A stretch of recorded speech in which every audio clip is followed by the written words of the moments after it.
Like all ecosystems, Delaware Bay is amazingly complex, and there's no one way to fix it.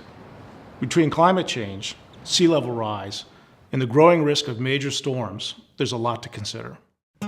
It's not something that's one off. We're going to do this job and then we're all going to go home. We're trying to produce a method, create a method that we could replicate at a reasonable cost so that we could really make a difference. One of the things we're trying is to strengthen bayshore beaches by building reefs, living underwater infrastructure. Anytime you put sand into the system, it's going to want to shift up and down the coast. And we're hoping that by creating some reef structures, some living shoreline techniques, we can keep the sand where we're putting it.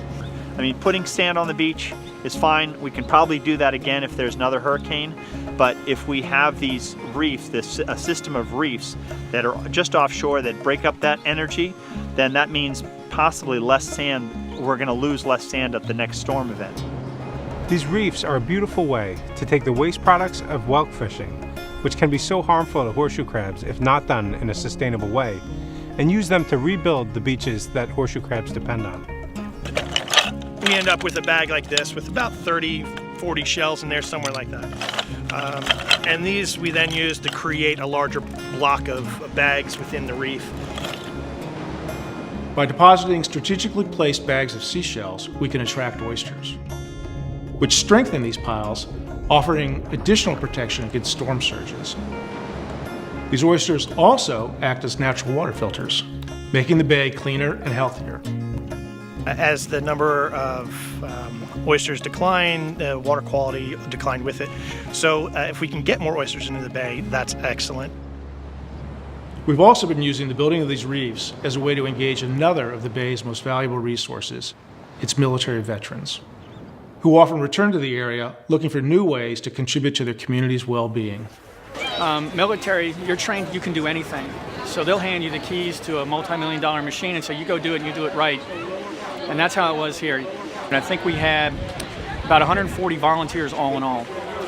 So as we kind of got together in a group and brainstormed all the partners, how can we honor the vets on Veterans Day? And it came out, a great way to do it is to put a piece of them on the reef that they built.